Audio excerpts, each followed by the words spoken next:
All right, and my question becomes is if this is actually live across where it's supposed to be. And I have no clue how I'm supposed to know that. Oh, I have check marks. Hey, stop. Stop, please. Okay. Someone asked So us I think we're live. if there's a link. I don't know if there's a link or not. It should just be on your Facebook, right? Yeah, it should be my Facebook and my YouTube. YouTube just sent me an email that I'm live now. Okay. I have no clue if Facebook is live. It says it is. I've got green check marks, but I've never done it. So yeah, it looks like it's saying you're live on my end. Okay. All right. So then people should just be able to like show up to the actual pages and they should be able to see whatever we're talking about. But I have no way of knowing who's watching. Yeah, you're maybe crap, I don't know either, like, because you'd have to somehow be looking on your phone. Well, so I can get comments. This thing says I can get comments, and I'm pulling up my Facebook now. I'm live in my DMV group. And then let's see, let's go to my actual page. I'll click into your live and I'll see if I can Okay. Yeah, it's showing live on my actual page too. And then did you hit test? Yeah, I said test. Okay. So if anybody comments, that'll show up, and then I can click on something that says show, and then it's because it's from the DMV group. Hey, stop. Because it's from the DMV group, it'll say Facebook user. It won't say who the person is. Okay, and there's something I'm supposed to be able to do with that to be able to like do something with access, but I don't see an option. Where's your foot? Go get your foot. So I'll have to look into that. So if anybody actually does comment, I'll have absolutely no clue. All right, and then let's see what's happening. I just went through your Facebook page and I hit that comment button and it showed up here. So. Right, which is fine, but it says Facebook user, like it doesn't tell me that it was Starr Lively was the person who commented, which is a little annoying, but there's supposed to be a workaround. Just look at your Tara Bennett says hi. Hi, Tara. Even though I can't see anything. So that one must be in the DMV group because on my actual page, I don't see it. I picked both of them because I wasn't sure which one was going to be the better one. Oh, interesting. So, all right. So I'm actually looking at the live on my actual Facebook, and it's actually putting up the closed captioning on it as well too. Hi, Matt Long. How are you? Who? Matt Long. Matt Long? Oh, hi, Matt. Welcome. We're trying to figure out what the fuck we're doing. Is what we're doing right now. Because I've never done any of this. We'll get started in a minute, I promise. We're working out some technical difficulties. Yeah, because I want to be able to, let's see, man, I want to pull the DMV group up so I can see what's happening in that one too, because then I can see both of them. Both feeds. Okay, well, I mean, at this point, let's chat. Let's see what happens. Welcome. Okay. Hi. Long time no talk to. Even though I've been talking to you all week. I know. Nice to see you again. I'm looking forward to working together, though. I'm looking forward to seeing what we figure out. Yeah, that'll be fun. So for people who are in here and probably most likely don't know, we're working on some sort of collaboration where we're going to host an underwater modeling and photography kind of educational. What would you call it? Yeah, it's probably going to be more like an educational workshop because at this point, there's a little thing in the corner that I couldn't see because my camera was blocking it. 5 people are watching. Hi, 5 people. Yeah, so the thought process behind it is we'll have a day for photographers and then we'll have a day for models, and it'll go over whatever, safety precautions, things to think about, things you might need, things you might not think of. That sort of thing. And I'm having a hard time with the With the photographer side of it, I feel like the photographer side of it has to be 2 days because I feel like there has to be editing built in there somewhere. And I don't know if that's a second day of going over editing together or if that's like something I need to put together first and then, go from there. But yeah, I guess the color corrections and everything that goes into actually editing a photo. right, Important exactly. And because there's it's some hard. It's difficult to. It's hard to do. It sucks. well, there's some basics, like there's some general basics that kind of everybody does when it comes to the underwater editing. I don't do most of them apparently. But Jennifer Riker was really, really helpful early on. She was the reason I shot the first time underwater. I used her camera. She's got a Sony. She's got the A7. And of course, I had never used Sony. And now she has like the hard casing for hers. I have a soft casing for mine, which apparently terrifies most people when they see it. But so it was a lot different using that than it is my camera because my camera feels a little bit more natural because I can kind of touch everything the way I normally would. But she was really great when it came to, hey, here's what the typical edit looks like. Here's how most people edit the underwater stuff. And I use some of it, but I don't find I use all of it because mine have a tendency to be a little too grainy because of how I do them, but they also don't always look like they're underwater with how I do them, which is what I like. I don't always want it to look like blue water every time, I edit something. Sorry, I'm choking on soup. It's okay. No choking. I can't get there to save you. Well, it's okay. I'm okay now. I think the thing that I personally struggle with, because I shoot and edit a lot of my own content. I'm always, I don't know, it's like the moment I get one thing right, like the color, I get everything kind of looking the color palette the way that I want it to, then everything looks either like too sharp or not sharp enough. And by the time I change that, it looks fake. Or I don't know, like I give myself like uncanny valley vibes by accident, and or my own photos are creeping me out. Like that's great. So I think part of it is it depends on what you're shooting with, what your file type is, and what you're actually using to do the edits. That makes a huge difference too. I mean, I use Photoshop for everything, but I also shoot raw as much as I can. I've tried editing JPEGs, like underwater JPEGs. Like one of the photos that I have that I really, really like was one of my first ones, which was, if I remember correctly, was a JPEG because that was what she sent me. And it turned out okay, but I felt like it was a little bit harder to edit because I didn't have all the information I normally would with a raw. Yeah, I think I do shoot in raw. Like sometimes I forget to change the setting or whatever, but I do try to remember to do that. And I use a GoPro, which is great, but it's not good for pools for some reason. Unless you're taking a video. So it's weird. Like the GoPro is so finicky, but when it works so well, which is why I'm not willing to give it up. But when I'm at Ginny Springs or in the more natural bodies of water, if I use my GoPro with a pink filter on the lens, I don't really have to do much editing because everything just looks okay because of the filter. It's taking out a lot of those unwanted tones.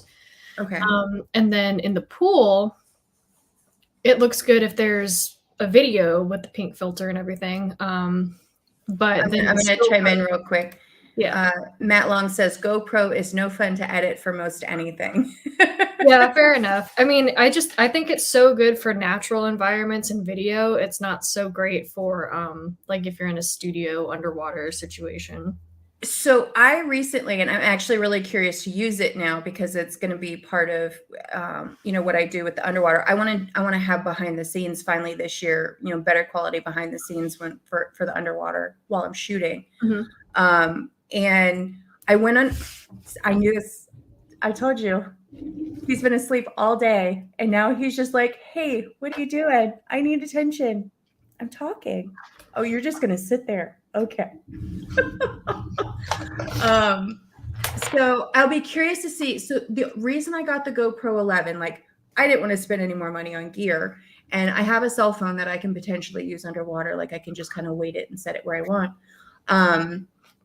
Was for the horizon lock, because I'd like to this year, like even shooting on dry land, I attached the GoPro to the top of my camera. Mhm. Well, the previous GoPros, if I went, or I was using my cell phone, I was using an extra cell phone that I had. Well, I couldn't get any stability. Like if and I move, I'm moving, I'm on the floor, I'm hanging from something, I'm on a ladder. It's ridiculous. But it's how I get what I want half the time. And I couldn't get the stability that I needed. So I got the 11 because it's got the horizon lock. Mhm. So if I start here taking a shot and then I turn my camera this way, the shot still stays this way. It doesn't go the portrait mode with me. So I'm curious to see how that one's going to do underwater for like the behind the scenes stuff. Well, because it can't, I mean, gravity is different underwater. It's not likely Right. gonna, you know, do anything funky. It's pretty. Yeah. I haven't had any problems with that, but I probably just jinxed it. So we'll see. So for the people that are watching that don't know who you are or what you do, how did you get started in this? Yeah. So I want to say back in 2018, right after I graduated undergrad. I graduated in 2017, and then I was out on my own. And excuse me, soup. And having adult money, I'm like, one of the things I want to get is like a mermaid tail. Like, do they even make those? I just want to see, like, because I'd seen, the really professional, high quality ones, but those are crazy expensive. And Sure. back then and now, they're still really expensive. So I was off on a mission to kind of see if I could find a different version of that, or I don't know what I was just looking for something else. So I stumbled upon two websites. I found the Finfolk website and I found the Swimtails website. And Swimtails Which isn't one? around. Swimtails isn't. Oh, okay. I was going to say I've never heard of that one. Yeah, I had a really interesting experience with them. But do tell. I love interesting experiences. I ended up getting my first tail from Swimtails, and it's a I actually just posted it on my Instagram and Facebook. It's like a big realistic green tail, and I love that thing. And at that time I had already been modeling, so I already had the connections in that industry, and I had photographer friends who wanted to take pictures with the tail and whatnot.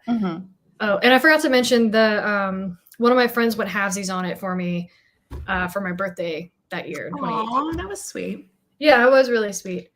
So I did my first official mermaid shoot in 2018, and then when I posted the photos, things just really took off from there because people were like, wow, like, what is this? And they were really interested and really into it, and that's how I was able to get a lot of local work. Like I did some brand ambassador stuff for small businesses in Fredericksburg. I did birthday parties in Fredericksburg because that's where I was living at the time. And then I thought of, like making a website, and the website was primarily for my modeling, but it kind of spiraled over to the other side pretty quickly because that's what people were interested in. So that's how I ended up doing a lot of mermaid stuff, and I decided to make a business out of it, and it just has grown into this huge, awesome thing that I'm very proud of now. I have like a team of mermaid performers that I send out on gigs and whatnot, and we're booked for some pretty major events this year in Virginia. So definitely keep an eye out. I'm going to interrupt you. Hi, Norse Kitten. I love you and I miss you. Mwah. Okay, back to you. It's okay. What I did was I pulled it up on the side, so now I can see like who it is, since I can't see it like in StreamYard. For anybody watching, I can't see people's names unless you're on YouTube. Apparently, I can see YouTube names, but not YouTube, and if they're looking from my actual profile, but if they're in my DMV group watching, we can't see it because of the way I guess there's permission settings.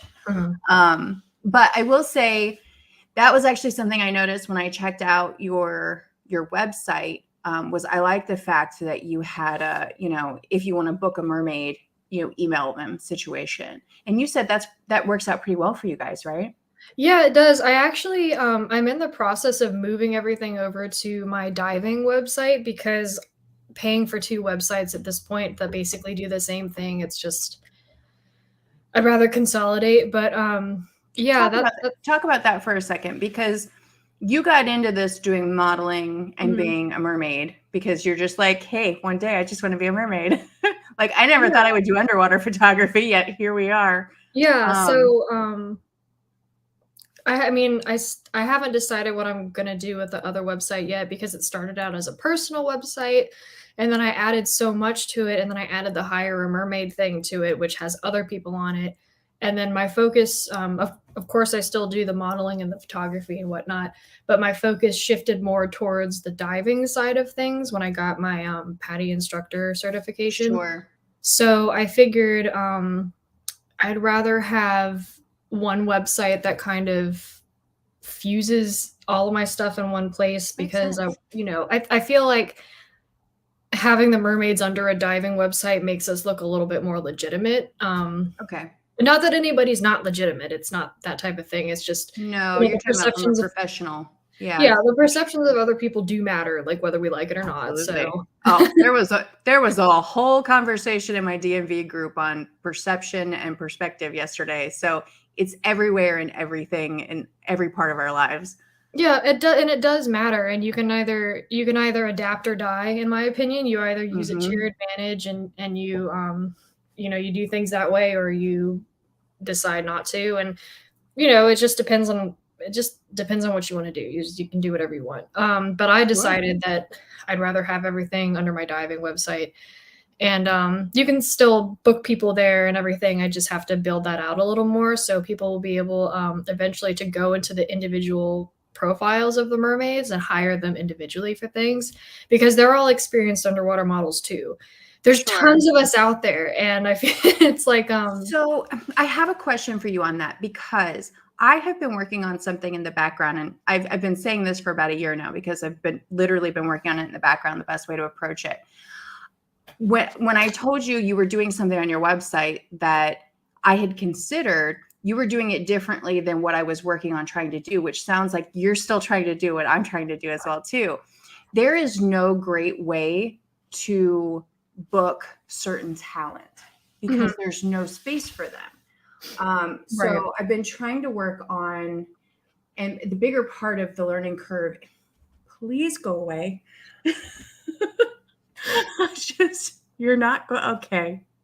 We're gonna, okay. It's a We're gonna pretty do cat. this on live TV. Oh, you're pretty. Did you know that?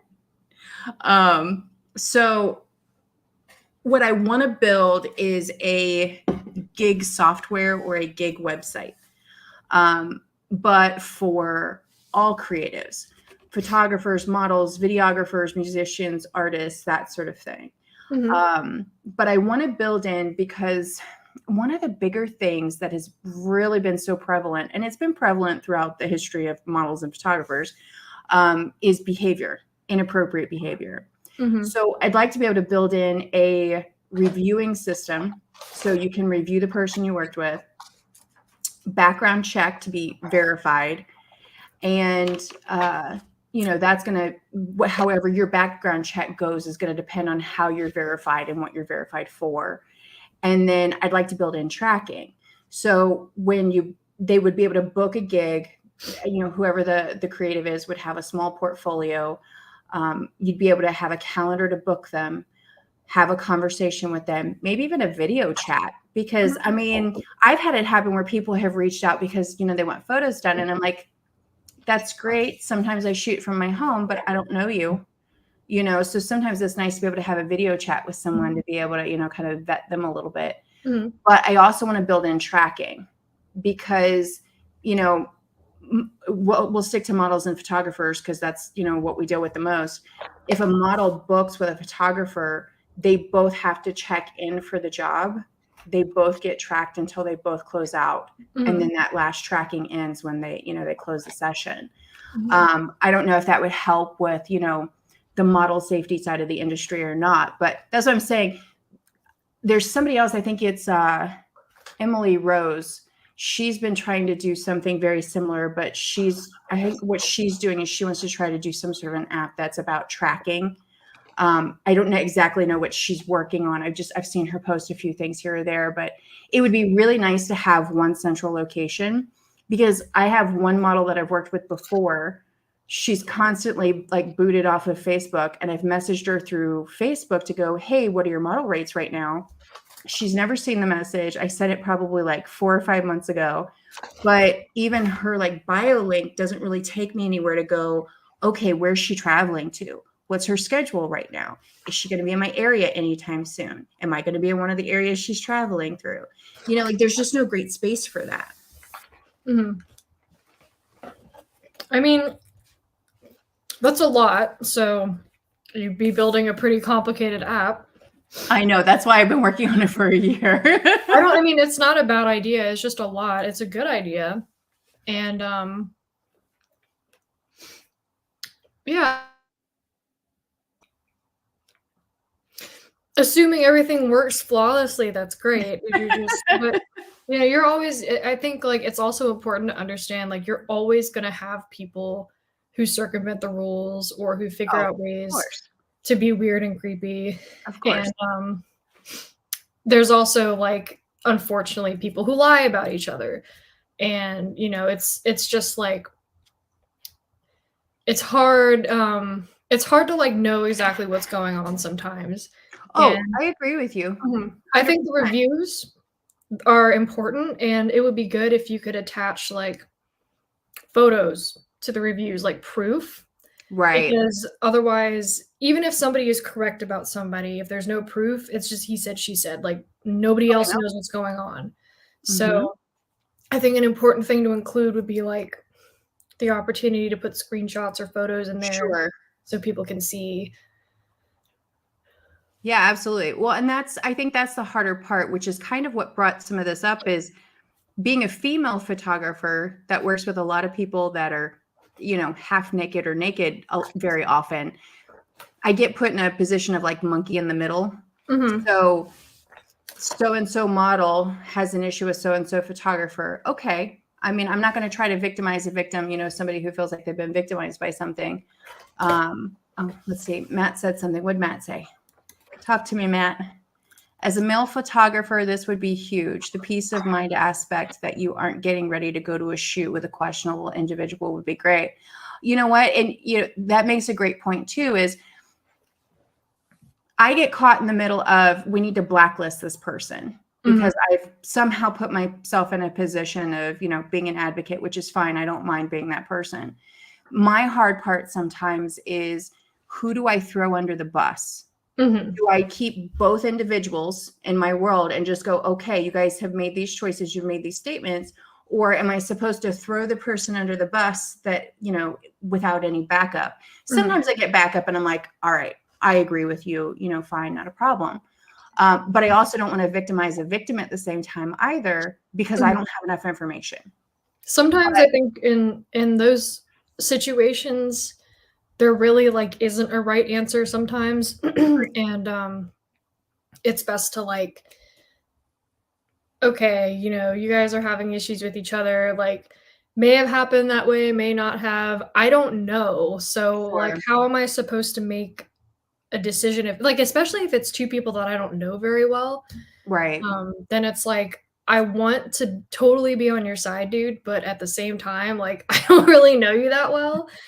And yeah, it's and like I think people are, you know, they don't really want to, like they want to pick a side, like they want to be on the right side.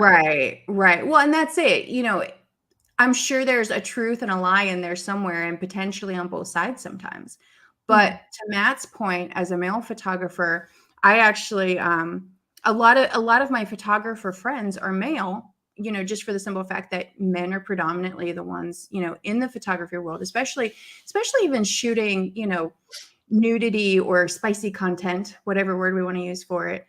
And with that being said, there are some men that are more successful, and I don't think what they've realized is the reason that they're so successful with it is because they don't make women uncomfortable. Yeah, that's a really major thing, because like we know, we pick up on it immediately. Sure. Like And, I've you know, that sorry, I didn't mean to interrupt you. Like even in the first messages that you send somebody, for me anyway, like I can just tell. I'm like, I know exactly where this is going. I'm not right. gonna like this isn't gonna work. And like I don't shoot spicy content or whatever, but Right. just even with anything, like I've had people try to fetishize me because I'm do the mermaid stuff and people get Right. really, really, really, really wrapped up in that for some reason. And Mhm. I'm I like, could see dude, it. this is real life. Like you're talking to a real person. Like I'm not literally gonna like I don't know what books you've been reading or like what Wattpad sites you've been on, but this is not like I'm a person. Like there's a real human over here in your Right. life under the tail, like a promise. Well, yeah, well, I think that's part of it sometimes too, because I've seen it in some of the shoots that I've been at. That I think there's a fine line between doing professional photography and when you're working with people that, you know, work in the spicy industry. There's a fine line between fetish and professional. And a Mhm, lot of the people that are even in the professional role participate in the fetish side. And that line has a tendency to get blurred over and over and over again. mhm, Because again, it comes back to that perspective and that perception of why is everybody there? mhm, And kind of like to your point of you know, what you're doing and you know being you know, fetishized or however you put it. Um, some of that has to go back to the fact that because they're paying you for something, they feel like they can ask you for whatever they want from the situation. mhm, And some are more pushy than others because they feel like if they push you just enough, you're going to tip over whatever your boundary point is. mhm. And that's always my biggest piece of advice is just whatever your boundary is, you stick to it. I don't And care that's why what you it have is. a contract too. Like lay it all Mhm. out on the line. Like I will not do XYZ. Like this is Yep. not okay. Like I'm not here for this. Like discuss it and talk about it too, because you know you don't ever want to be vague with things like that. You want to like you want to be able to back yourself up. Like if something happens and you have to go through the legal system, like you need to be able Sure. to be, you know, really thorough because unfortunately law enforcement doesn't always take women seriously and we have to do more due diligence than is probably like even necessary because you never know. Like you got to make sure that you have everything backed up and you don't delete messages and you don't delete screenshots and you just have to be really thorough and careful. So that actually brings up a good point too. Like personally, because a lot of the stuff that I do with models is collaborative. I'm gonna close my door real quick. That's I'm fine. sorry.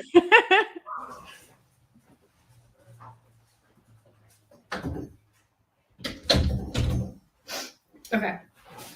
So I don't usually do a contract if we're doing TFP because Mhm, to me, there's no point in having a contract at that point because you're going to use the photos I give you however you want, and I'm going to use the photos that I take however I want.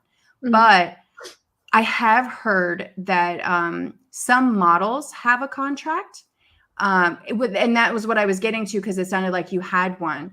I know photographers are usually very big on having a contract, but I haven't come across, but maybe 4 or 5 models in my travels that actually have one. So, I decided a few years ago to really push the contract because and everybody's situation is different, but for me, because I have a business and I have like my image is my business, if that makes Hmm. sense, when I do my Yeah, the appearances, the absolutely. festivals and everything. People hire me for a reason. Like they hire me for what I represent and what I look like and how I present myself online and whatnot. And like I said, like we Absolutely. said earlier, people's perception matters. Like whether we want to Hmm. accept it or not, it does matter. Absolutely. and and in my contract, my whole thing is if we're doing TFP, you're signing my contract. And if Hmm. we're doing a paid thing, then I'll sign your contract. Sure. Makes And sense. the only big part of my TFP is that the images are for like our personal use, like our businesses, like they can't be sold or used as like stock photography or anything like that, or like sold to a third party where somebody does end up getting payment because, well, number one, that's I don't personally think that's fair, but number two, like I don't want my images in my mermaid outfits, especially, showing up somewhere random, and then someone comes across my website one day and was like, "Hey, like I saw the mermaid on a condom box or whatever." Like, you know what I mean? Like, you never know. Yeah. And Yeah. I have had, not that exact scenario, but Okay. I've had a situation before where one of my photos ended up somewhere that I was totally not okay with, and I was like, "Hey, my bad. I should have been more clear. That was kind of, I should have done my due diligence, but that's how I learned my lesson." And from then Right. on, I was like, okay, I got to have a contract for these things, because if someone had paid me to do that, not it wasn't a condom, but it was, I don't remember Yeah. exactly what it was, but it was somewhere that I was like not totally okay with. If someone had paid me to do that, that would be a totally different story. Like, I'd know what I was getting Right. into. It would have been laid out for me, like, hey, we're using your photo to advertise a product, or we're using a photo to do Right. XYZ. And if it were all laid out for me, I would have been more okay with it than being surprised with it later. So, and that was like the Sure. biggest thing. I'm like, it was an unwelcome surprise, and I had no control over it. I didn't even get the chance to say yes or no. Right. Right. No, that makes sense actually. Yeah, I don't know, the whole contract thing I find interesting too. But let's we've completely segued from who you are and what you're doing at the moment. So we talked about how you got into being a mermaid. How did you get into doing like the dive instructor stuff? So, a few years ago, I don't remember the exact year, but let's just say 2020. PADI, which is a diving organization that's the most well known around the world, they implemented a mermaid diving program. So you have scuba diving, you have free diving, you have skin diving, now you have mermaid diving. So, Sure. and they were a little late to the game, because I know some other diving organizations. I think NAUI is like they certify a lot of military, I think. But NAUI, I think, had it first. Like, PADI was a little bit late. But still, a lot of people didn't know, and a lot of people still don't know that this is a thing. And I looked more into it this year, and some of my friends are instructors, so I decided, like, hey, why not? Maybe I'll learn something important. So I did my PADI certifications, and I learned a lot about safety and why we do things the way that we do. I learned how to perform a rescue, which is important if you are dealing with both. If a model and a photographer are underwater and something happens to one of them or both of them, like, what are you going to do? You don't have a safety there with you. Like, you don't have someone who knows how to do the rescue stuff. Like, you're taking Yeah, a chance. sure. So it made it really clear to me. I was already like a safety advocate, and it just made it even clearer that this has to be something that I stress constantly, consistently. Like, I really, really have to stress the safety aspect of it, because too many people get hurt. And the instructor part of it, I decided to become an instructor just for the same reasons, because I want people to be safe. Sure. Especially the underwater modeling thing. I think people think it's like glamorous and unique and cool, and it is. Like, it is all those things. It's Sure. wonderful. It's a great thing to be a part of, and you don't have to have a diving certification to be an underwater model. But are you going to be a better model, and are you going to be a safer model? Yes. Right. Point blank period. You'll be better. So yeah, I just think pushing more safety in the underwater photography and modeling side of things is important too. Sure. What have you ever had anything like scary actually happen to where those safety, like you've actually had to jump in and help with anything? I haven't had any water emergencies, but the cool thing is that when you get an instructor certification, you become an emergency first responder. Okay. You're required to take all those courses too and learn CPR and whatnot.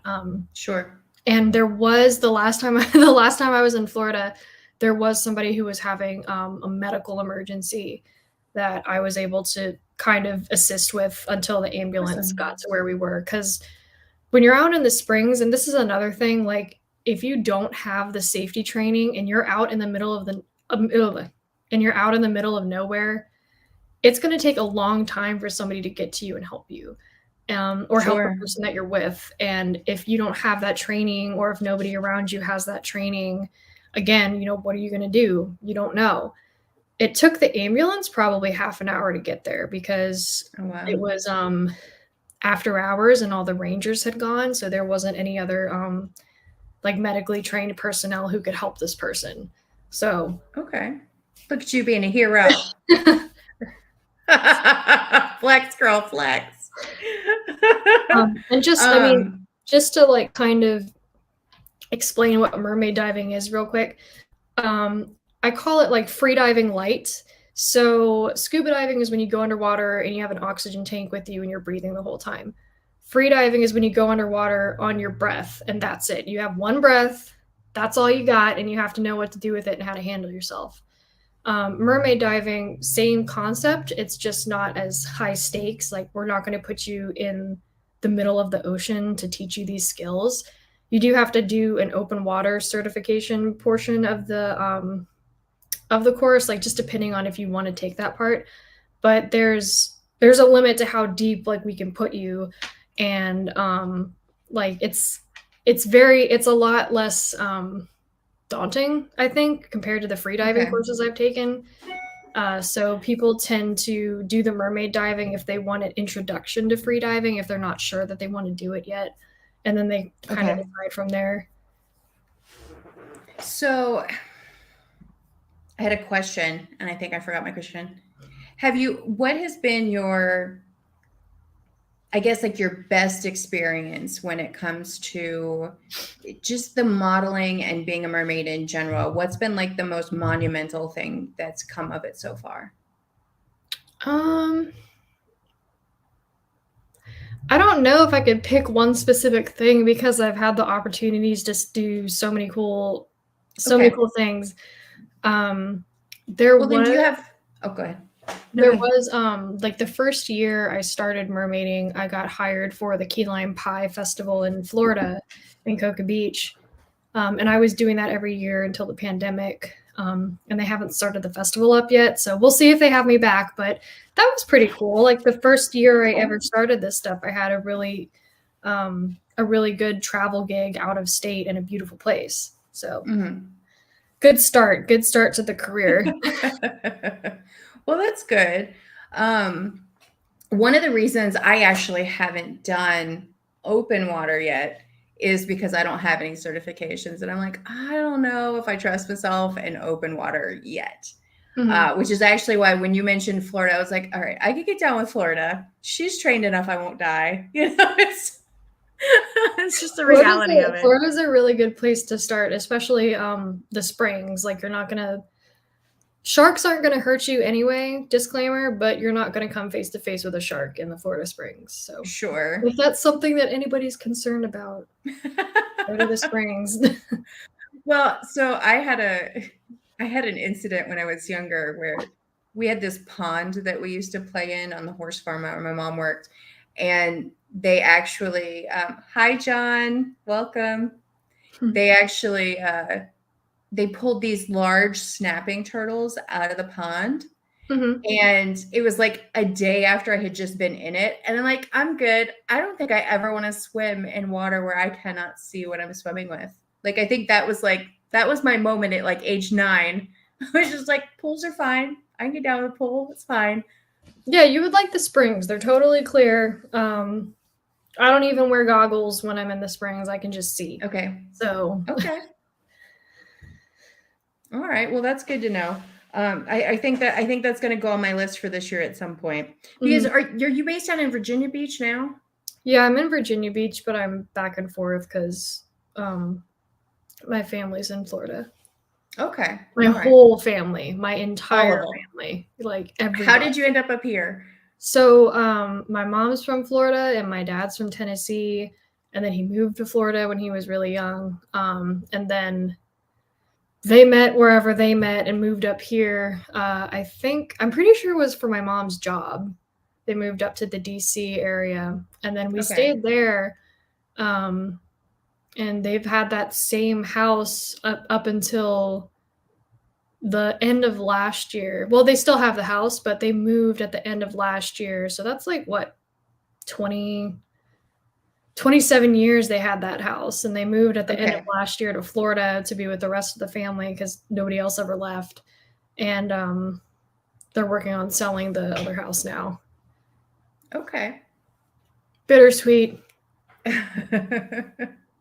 So, if you could give a piece of advice, a pro and a con of doing what you do with the underwater modeling, Mhm. what would that be?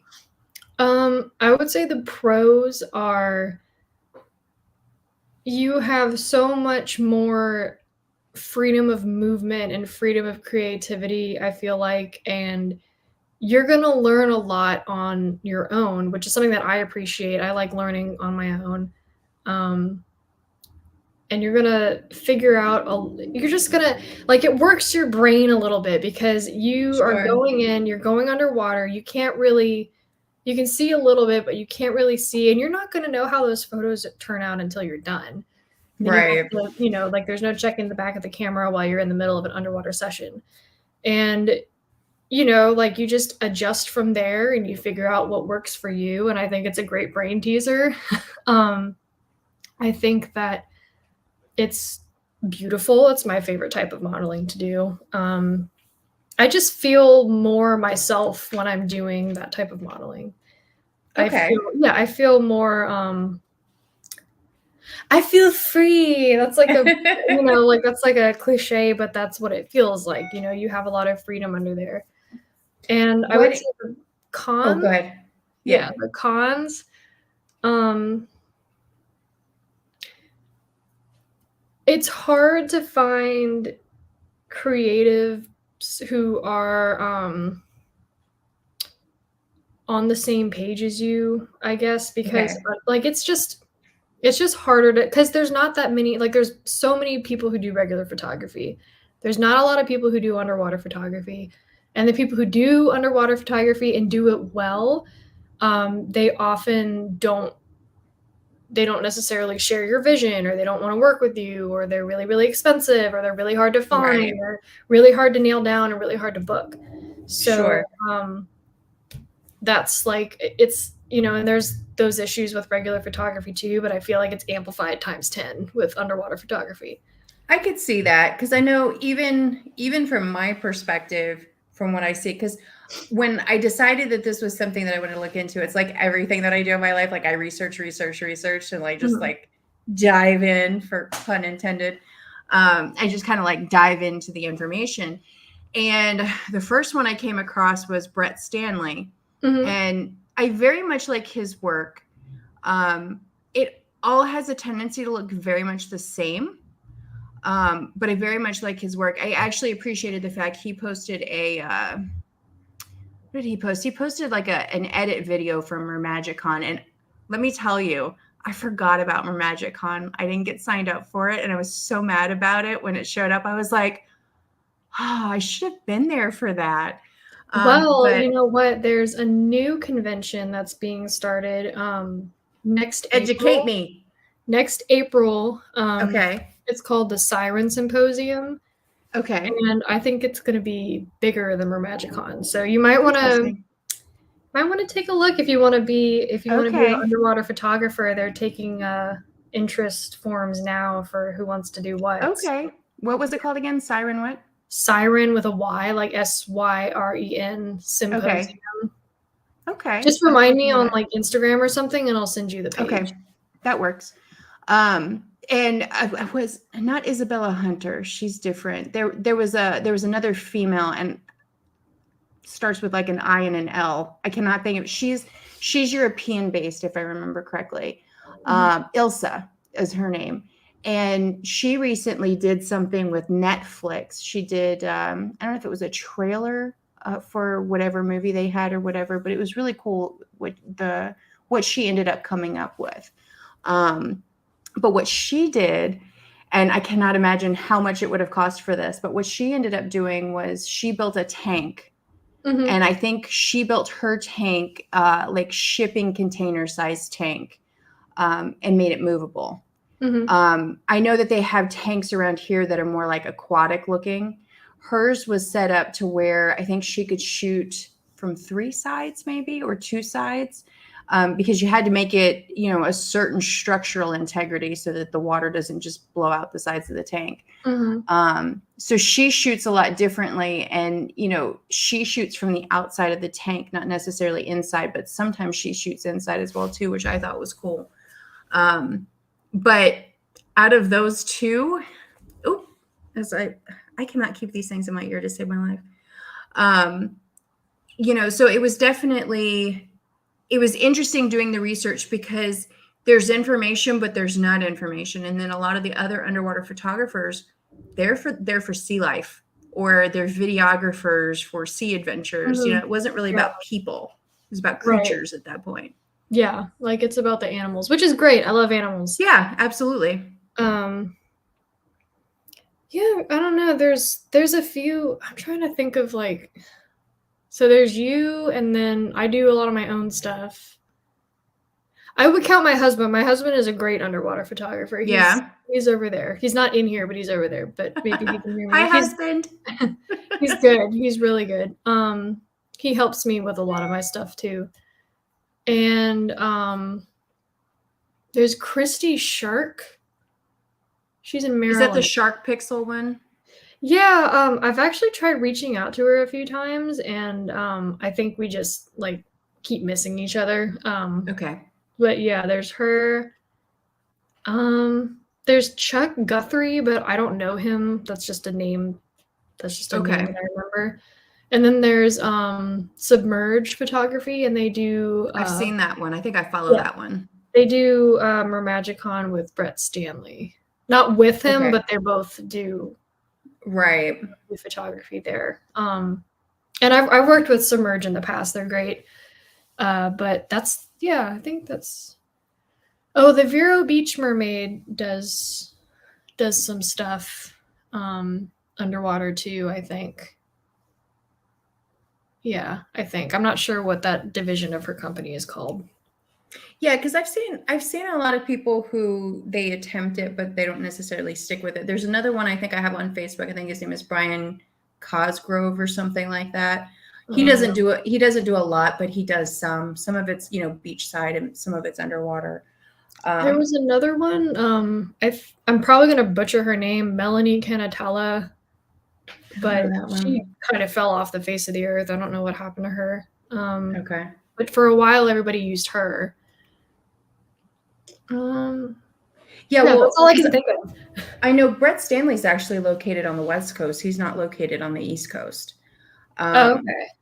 So when he was here for Mermagicon, somebody had sent me the link. I don't remember who it was, but somebody had sent me the link that he was looking for a second shooter, or he was looking for something. And I had reached out to him, but I guess he had already found who he was looking for. And that was when I realized that I forgot about Mermagicon. I forgot to sign up for it. Yeah. And but he's the one that I hear about the most. I mean, out of everyone, he's the one that I hear about the most or see the most of. But I think he got into it so early on that he's made such a name for himself. I think he's just kind of synonymous with underwater photography. Yeah, I think that's also where a lot of people fall short is the wrong word, because that's not what I mean. But that's another, if you don't get into underwater photography, you need, the earlier the better, because if you are left behind, then it's harder to get people to work with you too. Because, sure. You need, I had a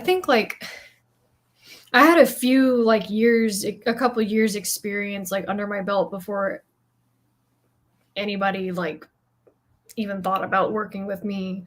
Sure. For other stuff. I had already kind of shot some of my own things and worked on some of my own stuff, and then done a few events and got my name out there. And then people were like, "Hey, we want to work with you." And I'm like, okay. I mean, I don't know why you asked me earlier. Don't know why you want to work with me.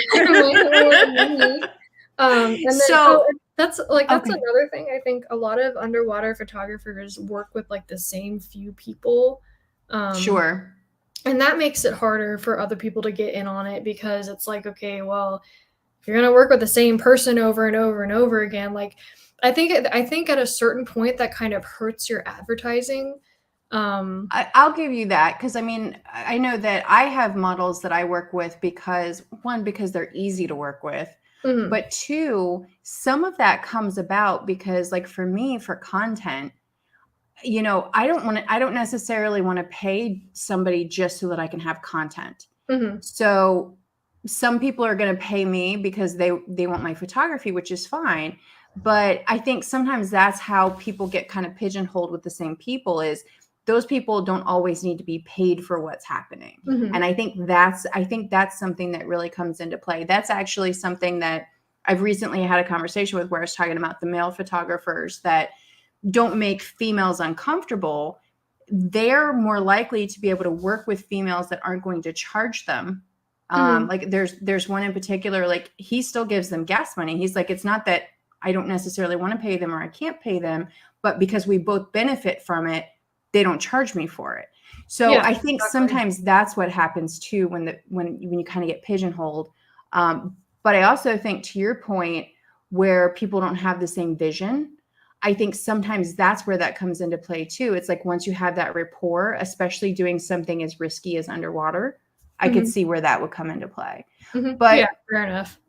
would you have, because see, I like doing the more character-based stuff. Like, I don't mind shooting the whole mermaid concept, but I'd rather shoot. That's actually one of the things that I will definitely give Brett Stanley credit for. He's doing something I want to do, but I don't have like the pool access that I really want. I want to set up something underwater that looks like it's everyday life, but it shouldn't be underwater. Mhm. And I think that's really where he made his niche, was being able to build sets. Because I think he has a pool in his backyard, so he's able to build a set, and then he's able to shoot within that set. Mhm. But what advice would you give to photographers who want to get into underwater photography? Maybe things they didn't think about, or things they need to consider if that's something they want to do. Um, I would say, like, take a scuba class, take a diving course, and really have someone walk you through how it feels to be underwater for longer periods of time, because I think that's what really catches a lot of people off guard. Um, like, "Oh, I can hold my breath," and then they go under, and they think they're under a lot longer than they actually are, and Sure. they come back up, and then the model's like, "You were only under there for, like, 5 seconds." Yeah, Hmm. so I think, like, that's important to kind of understand what your limits are, and recognize when you need to come up and kind of train yourself a little bit more, and work on the physical aspects of it first. Sure. Just because it's frustrating if you have like two total newbies working with each other. Nobody can stay underwater for very long because they're not used to it. There's nothing wrong with that. You're just not used to it, and Right. it ends up being kind of chaotic, and nobody gets the shots that they want because everybody's so focused on trying to stay under there, and then everybody gets really tired. Well, And I love that statement about not getting the shots, because I always tell everybody, because everybody's like, "Oh, I love this or I love that." I'm like, I just got lucky. I love you, but I Mhm, just got lucky with whatever shot it was that you like right now. I promise you, because it took me all of last season to figure out how much weight I needed to wear to keep my butt down, mhm, because I would go down and then my butt would come up, and then I'm underwater like this with a camera down like this, trying to, like, because my butt's up here because I'm overweight and fat goes that way.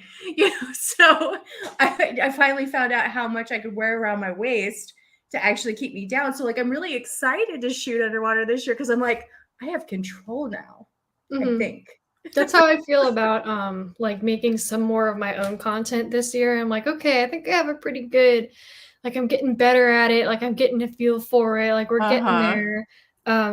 So I'm excited too, and that's another thing, like, especially if you live in cooler climates, it's gonna take you longer to get better at the underwater stuff, Mhm. because you can't swim in the middle of winter, and 9 out of 10 times these indoor pools are gonna tell you to fuck off. Like, they don't want that there. They don't want mermaid tails, they don't want cameras.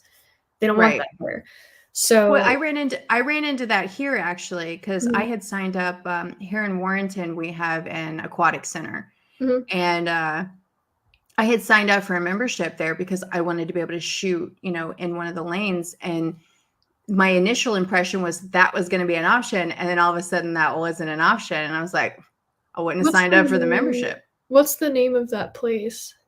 The one here is called the Wharf. It's the Warrenton Aquatic Center. There's one in Okay. Manassas. There's Um, another one. I wanna say I always get Winchester and Warrenton mixed up, but in one of those W cities, there's an aquatic center that does allow all of it. Um well, I'm pretty sure that the one in Manassas does because I think mhm, that's where Mermagic Con was. yeah. There's a different But one. I haven't reached out to them to see what that would look like on a daily basis. Because that's the other thing. Because I don't have access to a pool, I have to pay for one. So Mhm, if I just want to practice, I have to decide, okay, am I spending several hours doing this in just one day and then I can just knock out a bunch of content? Or, do I need to set up, a day where I do a bunch of portraits for people who want to do stuff underwater so that I can pay for the pool and they can pay me for my time? But last year I used Swimply, mhm, yeah, and Swimply was a good resource, but the pricing is all over the place. So average of what I paid was anywhere between $20 and $40 an hour. yeah, And that was just for practice time. So that wasn't like somebody paying me money to photograph them. That was just so that I could truly teach myself and learn, what I needed to try to function properly as an underwater photographer. And there's still things I want to do. Like I want to do the whole backdrop thing and give that a shot. I would love to be able to build like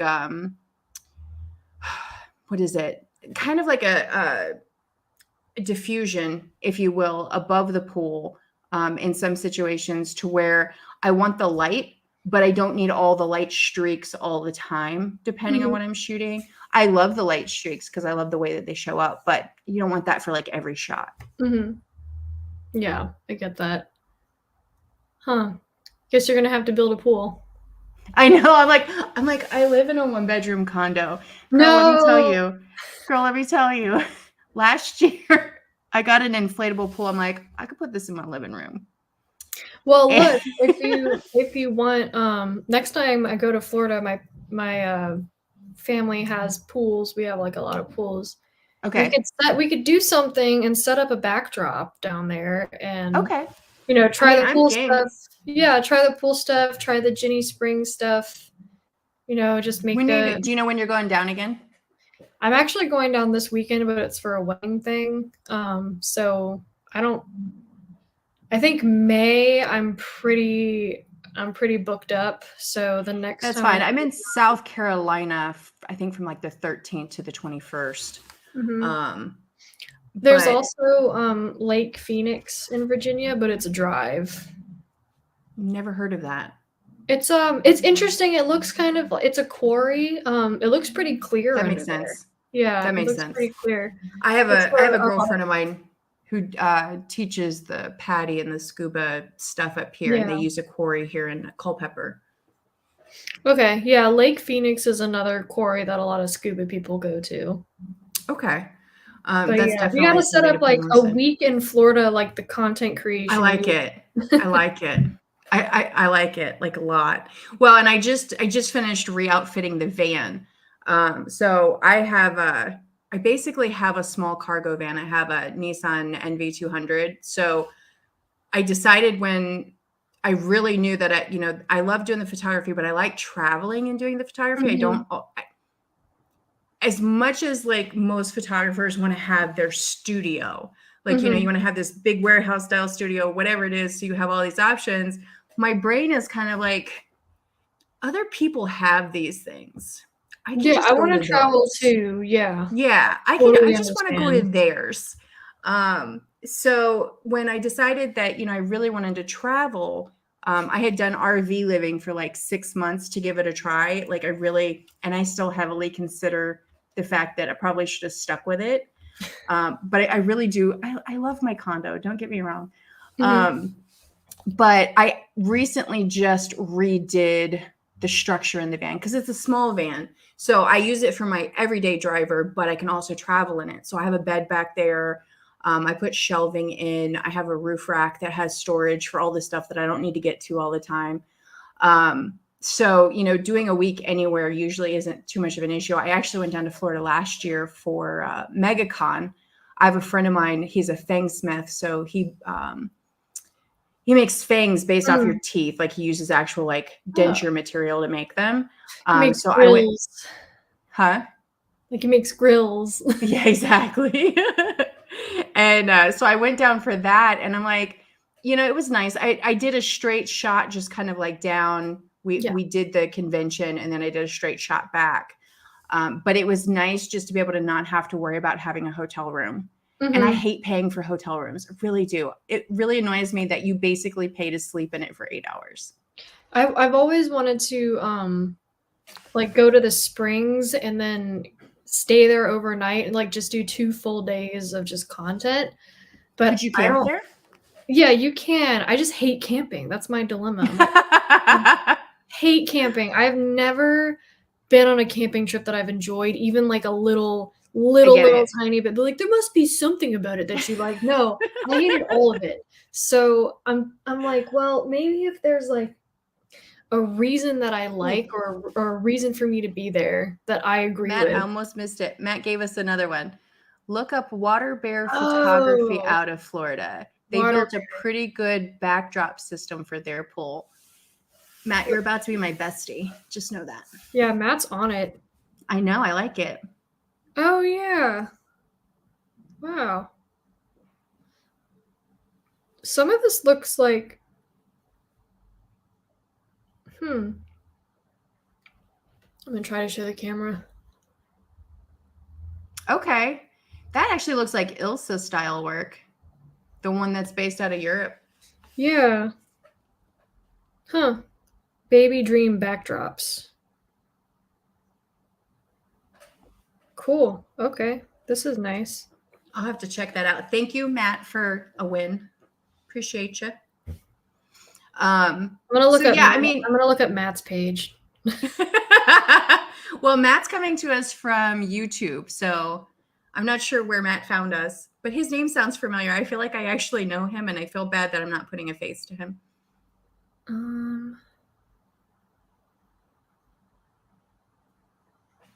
But hey Matt, are you long exposure _VA? Let me know if that. Yes. Oh yeah. Hey. Good job. Oh, you're following me. Okay, I got you. Way to investigate. Oh, you shot with Danielle. Okay. Cool. There's a great photo of his dog. Oh, that's awesome. Yeah. All right, oh, it's like a rescue dog. Okay, I can't read. Cool. Well, yeah, Matt, you should come to the workshop once we figure out how we're gonna do it. Absolutely. All right, I'm following Matt now. Matt, you've been followed. You've been followed. We're following you. So, camping. I understand you completely, which is exactly why I outfitted the van the way that I did, because I found what I hated about camping was sleeping outside on the ground. Yeah, it was my least favorite thing to do. It was my least favorite thing to do. So the van gave me like that security kind of measure. And what's interesting is I don't camp. A lot of times what I do is whenever I'm on my way somewhere, I'm usually on a major highway. I pull over at a rest area. I have not been to Carousel yet this year, Matt. I don't know what that is. No, I do, because he said I'm in Warrenton. Matt, where are you located? I'm about to just bring Matt into the freaking... Yeah, Matt, bring Matt in. I can't. Matt, I can bring you in. I just have to figure it out first. Hang on. You just have to you have to find a way to send him the link that you sent invite me. Yeah, I got it. Let's see. Oh, bring Matt in. Bring Matt in. Matt, we're coming for you. Hang on. Let's see. Message. I'm going to message you on Instagram.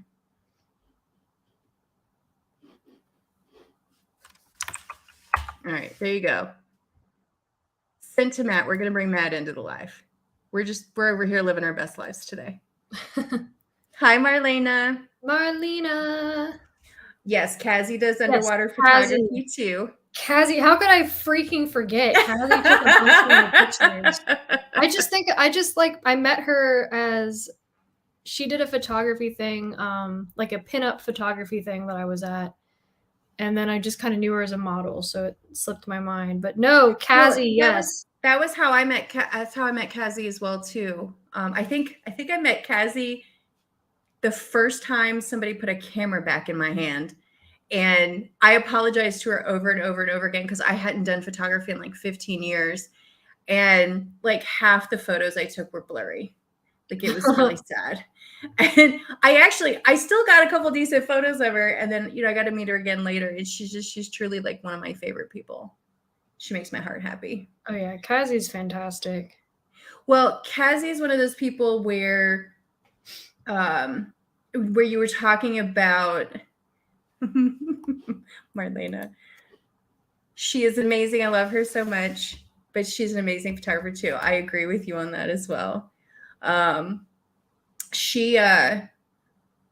and I, creativity wise, we're usually kind of like on the same page. And then she'll say something, I go, oh, I like that. Can we add this to it? And she's like, yeah, let's do it.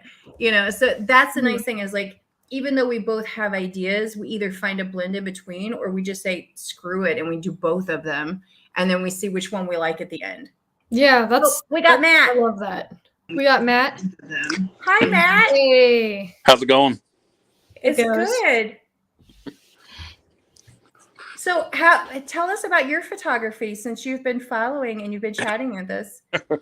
So I shoot a little bit of everything. Okay. I've been shooting since I was 5. And well, all right then. I was, 5, and we went to air shows, and I got tired of Dad taking pictures. I said, give me the camera and let me try it. And I've never looked back. That's awesome. This is really cool. Oh, thank you. So my wife is actually Native American. Okay. So that was actually at a powwow. I think that was the Chickahominy powwow. I think that's what's on there. I'm just scrolling. We're both doing the same thing. I'm like, I want to find what I like. Actually, there's really good like depth of field happening in these photos. Let's see. It's a handsome boy. So that's my buddy Barry. Cute. But I shoot a little bit of everything. I do. Oh, that's not what I wanted. Keep talking. I do anything and everything from boudoir to family to Santa Claus. There's actually some Santa pictures on there, and that's actually my father-in-law. So when you see Santa Claus, that's my father-in-law. That's funny. Right. Where are you located? Just east of Richmond. I'm in Mechanicsville. Okay, gotcha. Show you guys Matt's photography here while we're over here talking about him and perusing it anyway. You said you're in Charlottesville or you're out by Richmond? Out by Richmond. I'm in Mechanicsville. Oh, okay. Oh, we got to do some beach mermaid pics, Matt. Let's do it. I'm always down. Especially like it's getting warmer now. Oh, speaking of beach stuff, Dawn, there's this little area that I went to. I think it was in Norfolk, but it's a little beach area, and I went at sunrise, like early in the morning for a shoot, and the water was warm and it was clear. And I think, if you want to give that a shot, because all you could do, because there's a drop off, all you really need to do is like just crouch down and like drop the camera in, and then there's like that big expanse. So it doesn't require anything funky, and you can see. And I was like, wow, this is like weirdly clear for a Virginia beach. Where is this? I think it's in Norfolk. I'd have to ask the photographer because I pulled off in some random parking lot and then walked on like a random sidewalk and took like a random trail to a random spot. Like that's what happened. Okay. So Matt, with this dog photo, are you using a dome for your underwater, or what are you doing for that water shot? I am actually. So I forgot. I think it's a Polar Pro dome, but that's actually, even though I talk smack about the GoPro, that's actually a GoPro shot. I see the hashtag. But I've just recently upgraded. I bought an Altex setup. That's what I have. That's what I So- have. I don't have the dome for my Outex, but the Outex is what I have. I have the front and back glass for mine. Gotcha. Yeah, I dove all in. I'm actually going down to Florida to go to a workshop with Water Bear next week, whatever the first week Okay. in May is. So I just jumped in with both feet. I bought their 180 millimeter dome setup. Okay. So Well, yeah, if you're ever in Florida at the same time as me, we should figure out a way to get some good stuff. for sure. Absolutely. So, Matt, you said you started young. What did you start other than the air show stuff? How did you progress through? Did you do what the typical photographer does, and family photos, weddings, that sort of thing? Actually, it's just like the family snapshot thing. And I was scrolling through Meetup because I was bored of just shooting family, and a lot of my family doesn't like their pictures taken. Like my dad has a photo album dedicated to Kenny Shoots the Bird Around the World because every picture he's given us the finger. Got it. So I have one of those. So I was on a Meetup site, and I think it's Halloween Moreno was doing one in Ashland, and I said, well, let me go shoot people. So I did that, and the rest is history. Okay. Yeah, I find everybody's adventure is, kind of a little different. Now, do you do the photography like full time? Is that your job, or is it just a hobby for you? Hobby with aspirations of it being full time. Okay. What do you find? And I ask this of everybody because I know what they are personally for me. What have you found to be probably the biggest frustration point for you when it comes to potentially being a full-time photographer? Finding paying clients. Right. Paying people to shoot with is easy enough, but finding somebody that's willing to give you the money to shoot with is not easy. So, well, and I have a question for you on that, and you do not have to answer this, but I always like to ask everybody, what their rates are, because I do my rates a little bit higher than the average person. I usually say it's $300 for the first hour and then $100 an hour for each hour after that, only because my edit time takes so long that my time to get there, that's not the only amount of time that I am spending on this project, but they don't get to see that. What do you usually find is like what are they willing to spend versus what they're not willing to spend? Generally, I've been pretty comfortable with like the $100 an hour mark. Okay. But most of my stuff has been just the quick like mini sessions with Santa. So it's normally, I don't know, half hour, 45 minutes at the very most. And that's if I've got a uncooperative child that is going bonkers. I'm fairly patient, and normally I set my sessions out long enough that I've got some fluff time on the back or the front, so I can accommodate for that. But I'm normally in the $100 an hour range. So do you only charge the $100 an hour, or do you do the $100 an hour and then they have package options after? So I do $100 an hour with at least, it's normally been 7 image guaranteed, but normally they get 10 to 15, and I just kind of go through and I pick the best, the ones that I think are the best, and I send them on to them. Okay. All right. That's actually really good information. I always like hearing everybody's perspective on that because everybody's like a little bit different. Mm-hmm. And some of the TFP photographers where, they do it as a hobby. So they do TFP mostly. I have one, he's one of my favorite people, but when I first met him, he was sending like 50 photos, like when they were done with the TFP. And I'm like, that's entirely too many, one, to edit, and two, like to go through to pick a favorite. I need you to calm down. I would rather have like maybe 5 or 6 really solidly edited photos than like a bunch of like photos with the same filter over them. I'm like, well, I it's not agree. really editing, is it? Well, but that's exactly it. So like from my perspective, the way I say it is even when I do the TFP, I usually guarantee you're going to get 4 because if we only do one look and we don't change up like location a lot or whatever it is we're doing, because a lot of times, I don't know about for you, but the TFP events that I usually go to, I could work with 12 people in an 8-hour like time frame just because there's that many people there. So it's like next look, next person, next person, next person. So 4 can be a lot depending on the person because I do retouch style editing. So I have to edit skin. I may have to fix makeup in the process of editing skin. I might have to fix hair. I might have to remove things from the background because the background wasn't ideal. But I find that once you get beyond 4 photos of the same look, people stop looking at them. They don't care because you have to change up the pose and the positioning and the angle enough to make those 4 photos look like it's worth looking at.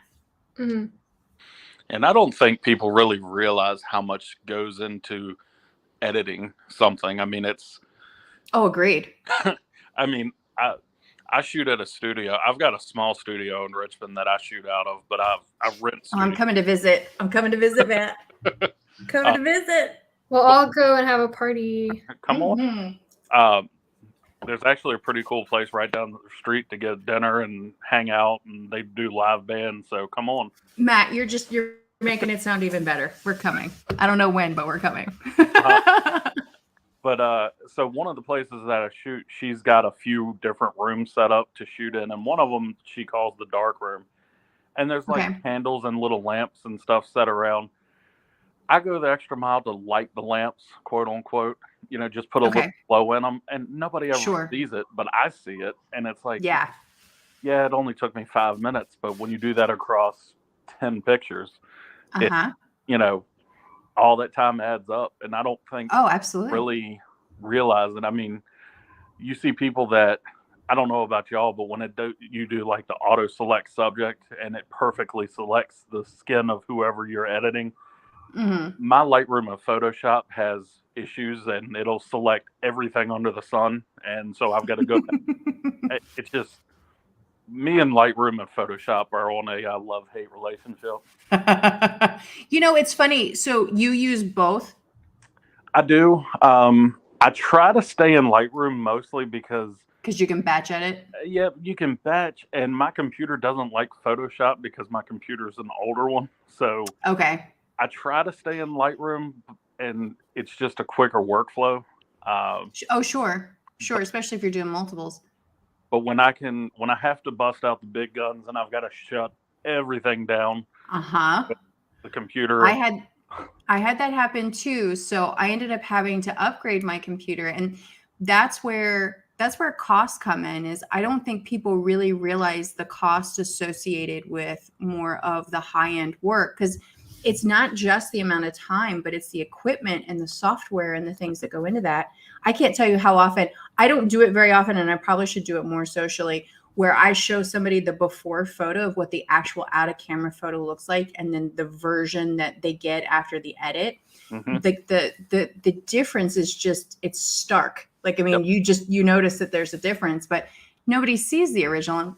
Half the time you don't want anybody to see the original anyway, because they're going to hate it, because they had a pimple that morning or their hair was out of place, whatever it was. But I feel you on that one. They don't see the tediousness of going. I call them flyers. Like when I'm shooting a female and her hair is kind of like, you've got a flyer over here and a flyer over there. And I'm going through and I'm hitting every one, and then you cut something and the wall looks funny, so then you got to go back and redo the wall, and it's like, I'll tell you, my biggest pet peeve is electrical outlets and like light switches.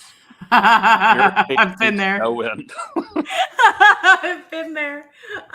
I had a shoot like that where there was a space that we were working in, and it was a very small space that we were working in, and the way it was set up, like I had to I had to unplug the lamps because the cords were like over here because the outlets were so far away from where the table and the lamps were.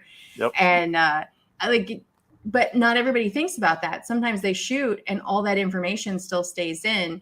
And I don't think people realize that sometimes that's what they're paying for, is they're paying for that like extra mile of editing.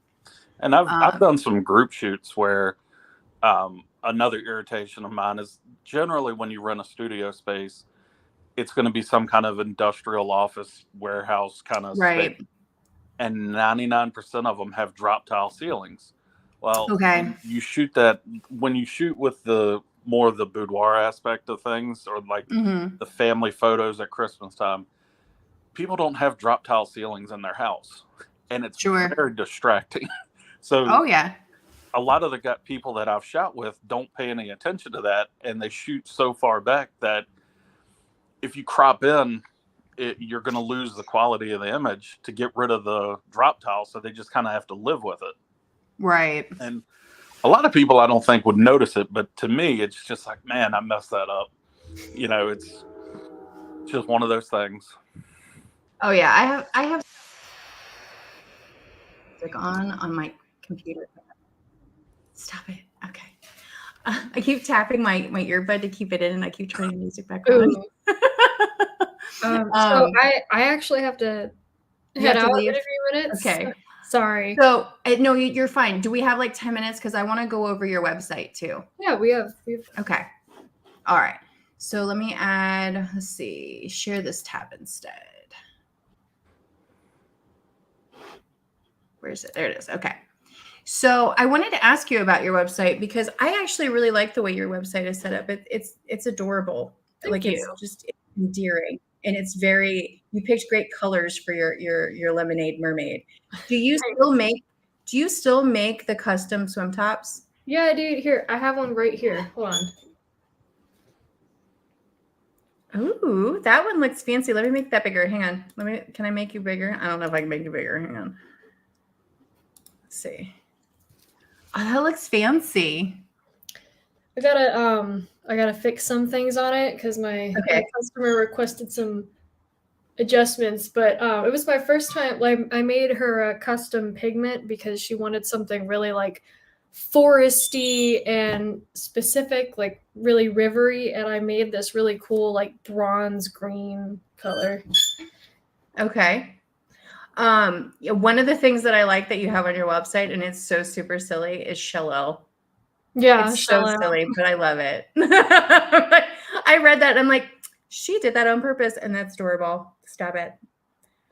Yeah, people tend to, the site's really taken off more than I thought it would initially. So yeah, I mean, you've got beachwear, you've got cosmetics. I mean, you got like a little bit of everything happening. What would you say your best seller is? Besides the tops, yeah, the lip gloss. Yeah. I get a lot of here. Yeah, that one. I get a lot of repeat customers for that because they say that it works really well and they love it and it's cute. Okay. All right, I could see that. And people like the body products too, like the scrubs and the body butters. Okay, I could see that. People like the leggings. The leggings are really popular.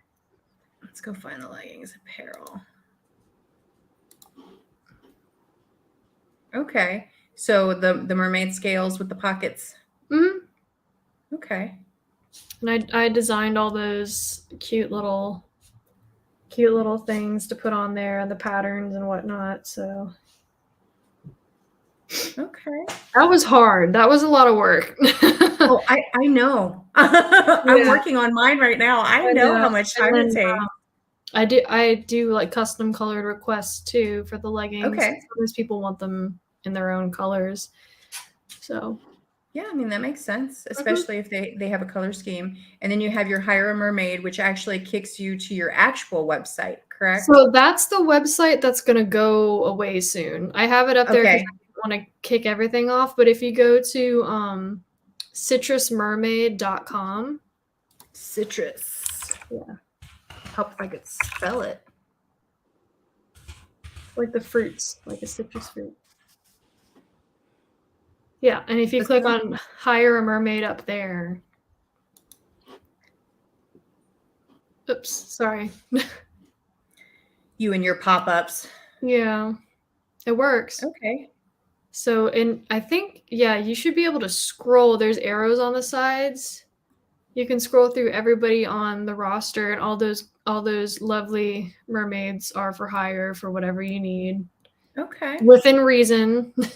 Sure. But yeah, this could be good for you, Dawn, if you're looking for other people to work with. I can personally vouch for all of these folks here.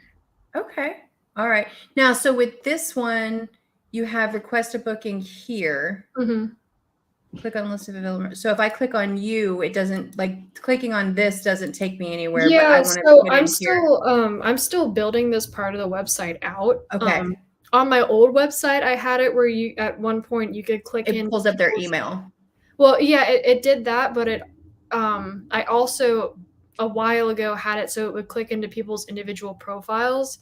Okay. But I was like, that's just so Lots I don't to even keep know up if I want to. It was tedious, and I was adding so Mhm. many people, and I'm like, I just need to stop adding people and then go back and do profiles one at a time. Yeah. Right. So for now, there's the email form, and you can just email me about any one of these people. But eventually, I'm going to build the profiles out again, and they will be clickable, and you'll be able to click in there. Okay. All right. Well, that's awesome. All right. Well, I know we need to get moving because I was only planning on doing this for an hour, and we're at an hour and a half, and I blame Matt. It's all my fault. I'll take that. Why? But Matt's my new bestie now. I just want you to know that's your new title. That'll work. You didn't know that was happening today. Not a clue. Thank you both so much, Matt. Thank you for being a good sport and joining us. Oh, you're welcome. Yeah, And thank you. Starr, thank you. And I look forward to, I definitely tomorrow, let's look at scheduling. Let's look at your schedule, my schedule, and then see where we can make them blend somewhere. And then we need to schedule this workshop that we want to put together too. I did reach out, you know what, now that I think about it, I did reach out to Josh, but I don't think he got back to me. I need to go poke him. I'm going to go poke Josh Triggs. I hope you know I'm coming for you, Josh. I know you're not watching, but I'm putting it out there in the ether. All right. He's Thank working you on the guys. Mag's Head shoot right now. Oh, that's true. That's fair. I messaged him a couple weeks ago when we first talked about it. No, that was a while ago. Yeah, it was a couple weeks ago. So I just need to nudge him. He's a busy guy too, though, because somebody said, "Hey, friends." I don't know who. I got to pull the thing up. I don't know what happened. I closed out everything. I'm horrible at this. But yeah, if y'all get something together, I'm for sure down for shooting. I do a little bit of everything. So. Okay, well, we'll have to put that Outtex, case to the test for you. What do you shoot with? So I'm a hybrid shooter through and through. I shoot Olympus, I shoot Sony, and Nikon. Okay. So I shoot a little bit. There's nothing wrong with that. Yeah, there's nothing wrong with that. The Outtex is perfect for that too. Yeah. So I'm kind of curious how I broke down and I bought a Z9 and last year. Oh, did you? Yes, and I'm curious to see how that does underwater next week. So. Okay, I'll be curious. You'll have to fill me in. I'll be curious because the Z9 is entirely too big for me. I have the Z6 II, and that's perfect. Well, the 10th, I think, is when the 8's being released. So. Okay. All right, Matt. I'm gonna have you on a live, just you and yourself, and we're gonna let Starr go because that'll work. To go. Bye, guys. Thank you so much. Bye.